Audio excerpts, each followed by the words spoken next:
નમસ્કાર મારા વહાલા વિદ્યાર્થી મિત્રો, આજે વાત કરીશું એમએમએસ પેપર 2023-24 ના રોજ જે લેવાયેલું છે 180 ગુણનું. કેટેગરી એ છે તમારી કોઈ પણ કેટેગરી હોય તો એની અંદર પ્રશ્નો બધાને એક સરખા જ હશે. તો ખાસ વિદ્યાર્થી મિત્રો આપણે સોલ્યુશન જોઈએ પ્રથમ.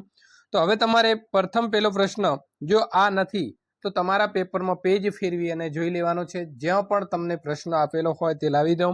સંખ્યા શ્રેણી જે ખૂટતી હોય તેના આપેલા વિકલ્પમાંથી શોધીને લખવાના છે. 39, 37, 23, 15. તો આની અંદર જો તો 8 8 માઇનસ થતા જાય છે. તો આપણો જે જવાબ છે એ જવાબ વિદ્યાર્થી મિત્રો અહીં સાચો આવશે 7, કારણ કે 8 માંથી પાછા 15 માંથી આપણે 8 બાદ કરીએ એટલે જવાબ આવે છે 7, એટલે કે બી આવશે. 6 7 13 20 33. તો એની અંદર સાચો જવાબ આવે છે 53.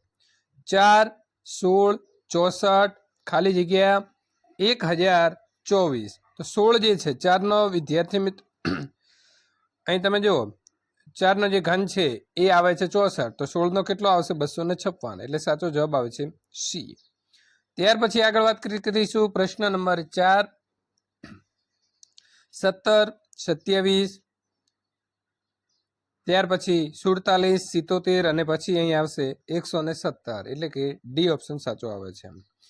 ત્યાર પછી મિત્રો અહીં 3 3 ઉમેરતા જવાનો છે. 23 26 29, એ રીતે 32, ત્યાર પછી 36. તો સાચો જવાબ આપણો સીધો આવી જાય છે વિદ્યાર્થી મિત્રો અહીં 36. ત્યાર પછી વાત કરીશું તો આ બંને સંખ્યા ઉપર છે તો એનો સરવાળો કરીએ તો 20 ને 12 કેટલા થાય છે 32. 32 ભાગ્યા 4 જવાબ આવી જાય છે 8. એ રીતે 84 અને 16 નો સરવાળો કરીએ તો થાય છે 100. એને ભાગ્યા 4 કરીએ તો સાચો જવાબ અહીં આવી જાય છે 25. ત્યારબાદ આગળ વાત કરીશું વિદ્યાર્થી મિત્રો અહીં સાચો જવાબ આપણો જે છે તે આવે છે 3.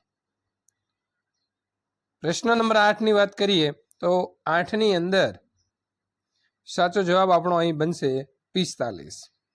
બરાબર છે.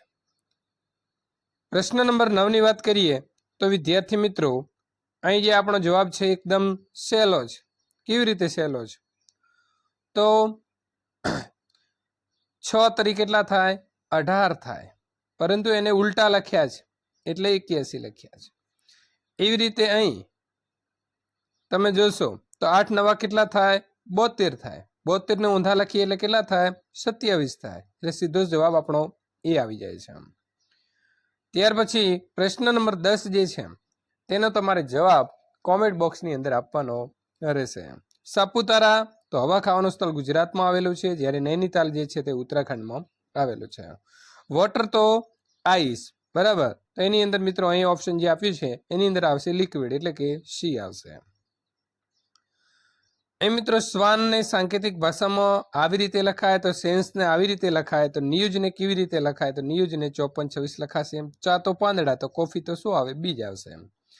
ત્યાર પછી બાકીનાથી જે શબ્દ અલગ પડતો હોય પાવો બીન વાંસળી અને તંબુરો, તો તંબુરાની અંદર તાર હશે. બીજા જે છે તેને ફૂંક મારીને વગાડવાના છે. અહીં કિલોમીટર અલગ પડશે. કેમ? કારણ કે બાકી જે છે તે જમીનના માપ છે, જ્યારે કિલોમીટર એ લંબાઈનું માપ છે. વિદ્યાર્થી મિત્રો અહીં આપણને જે સૂત્ર આપ્યા છે બરાબર છે, તો એની અંદર સાચો જવાબ આપણો આવે છે ડી 4 ગુણ્યા લંબાઈ. રતાધળાપણો સ્કર્વી રંગધતા અને મોતિયાની અંદર વિદ્યાર્થી મિત્રો સ્કર્વી જે છે તે અલગ પડે છે. બાકીના ત્રણેય રોગો આંખને લગતા છે. ખોટી જોડ જોઈએ તો રાજકોટ જે છે ભાદર નદીના કિનારે નથી આવ્યું, બાકીની 3 સાચી છે. વૈશાખની અંદર રક્ષાબંધન નહીં આવે, બરાબર. અને રાંચી તો છત્તીસગઢ નહીં, બરાબર. છત્તીસગઢની રાજધાની રાયપુર છે, બરાબર છે. તો એથી એ અલગ પડે છે. ત્યાર પછી અવિભાજ્ય સંખ્યા 1 છે, તો એ ખોટી છે. હવે વિદ્યાર્થી મિત્રો અહીં આપણે જો વાત કરીએ તો પ્રશ્ન નંબર 23 ની અંદર કોણ રમતવીરની સાથે સંગીતકાર પણ છે, તો ક્યુ આવશે. કોણ સંગીતકાર છે પણ નૃત્યકાર નથી, તો એ પણ આવશે ક્યુ. એ તમારે આખો આ નકશો જે છે અહીં આપેલી જે આકૃતિ છે સમજી લો એટલે તમને ખ્યાલ આવી જશે. પ્રશ્ન નંબર 25 ની વાત કરીએ તો 25 ની અંદર કોણ આવશે એમ ડી આવશે, બરાબર. રમતવીર પણ નથી અને નૃત્યકાર પણ નથી. 26 ની અંદર નૃત્યકાર ને રમતવીર બંને હોય એવા કોણ છે, તો આવશે પી. હવે મિત્રો અહીં સમીકરણને તમારે સાચું બનાવવું હોય, બરાબર છે, 56 ઓછા 4 પ્લસ 12 બરાબર 8. આવી રીતે સમીકરણ સાચું બનાવવું હોય તો આપણે અહીં આ ડીમાં આપેલા છે બરાબર, અહીં બરાબર કરવા પડે, ત્યાર પછી અહીં ગુણ્યા કરવા પડે. 12 ચોક 48, 48 અહીં પ્લસ આવી જશે, 48 ને 8 56. તો આ પ્રકારે કરવા પડે. એ રીતે 28માં અહીં 200 ભાગ્યા 20 ગુણ્યા 15 બરાબર 150, એ પ્રકારે કરવા પડે. 29 ની વાત કરીએ તો 29 ની અંદર આવશે સી, અહીં આવી જશે ગુણ્યા, ત્યાર પછી ભાગ્યા અને અહીં આવી જશે બરાબર. જો એક મહિનાની 6ઠી તારીખે મંગળવાર અને 12મી અને 18મી તારીખે અનુક્રમે કયા વાર આવશે? વિદ્યાર્થી મિત્રો, સોમવાર અને રવિવાર આવશે. એટલે કે બી ઓપ્શન જે છે તે સાચો છે. પી એ ક્યુ ના પિતા છે, પણ ક્યુ એ પી નો પુત્ર નથી, તો ક્યુ નો પી સાથેનો સંબંધ શું હશે? તો એ હશે પુત્રી. બરાબર. અહીં આકૃતિની અંદર આપણને કેટલા લંબચોરસ આપેલા છે? તો વિદ્યાર્થી મિત્રો તમે ગણ્યા હશે તો 6 છે. પ્રશ્ન નંબર 33 ની અંદર આની અંદર અર્ધવર્તુળ કેટલા છે? તો 8 છે. આમાંથી કઈ આકૃતિ જે છે તે અલગ પડે છે? તો પહેલી આકૃતિ જે છે તે અલગ પડે છે. આમાં ત્રિકોણ તો અંદર ત્રિકોણ, લંબચોરસ તો અંદર, અહીં અર્ધવર્તુળ તો અંદર પણ અર્ધવર્તુળ છે, જ્યારે અહીં ચોરસ છે પણ અંદર કેવું છે? ગોળ છે. તો એ અલગ પડે છે. ત્યાર પછી વિદ્યાર્થી મિત્રો અહીં પ્રશ્ન નંબર 35 ની અંદર જોતા તમને ખ્યાલ આવી જશે કે આ 3 નંબરની આકૃતિ જે છે થોડીક અલગ છે. બરાબર છે. જે ત્રિકોણ ઉપર હોવો જોઈએ એ ઊંધો છે. પ્રશ્ન નંબર 36 ની વાત કરીએ તો 36 ની અંદર સાચો જવાબ જે આપણો છે તે આવે છે બી. બરાબર છે. ત્યાં પણ આ આકૃતિ અલગ પડે છે. કેવી રીતે પડે છે? અહીં 12 ચોરસ છે, અંદર પણ ચોરસ છે, તો અહીં પણ ગોળ છે એટલે કે વર્તુળ છે, તો અંદર પણ વર્તુળ હોવું જોઈએ. પ્રશ્ન નંબર વિદ્યાર્થી મિત્રો 37 ની વાત કરીશું તો 37 ની અંદર આવશે સી. આ પ્રકારે જે છે તે અહીં આગળ વધશે. બરાબર છે. પ્રશ્ન નંબર 38 ની વાત કરીએ તો 38 ની અંદર સાચો જવાબ આવે છે એ. ત્યાર પછી ખૂટતી જે સંખ્યા છે એ સંખ્યાના વિકલ્પ વિદ્યાર્થી મિત્રો 5 5 ઘટાડતા જવાનો છે, તો સાચો જવાબ બની જાય છે સીધો આપણો 25. અહીં પણ અડધા કરવાના છે, 2 ના અડધા 1, 1 નો અડધો મિત્રો 1/3, એના અડધા 1/4 ને એના અડધા કરીએ તો 1/8 આવશે. ત્યાર પછી 7 8 9 અને અહીં સીધા આવી જાય છે 10, એટલે આપણો સાચો જવાબ આવે છે બી.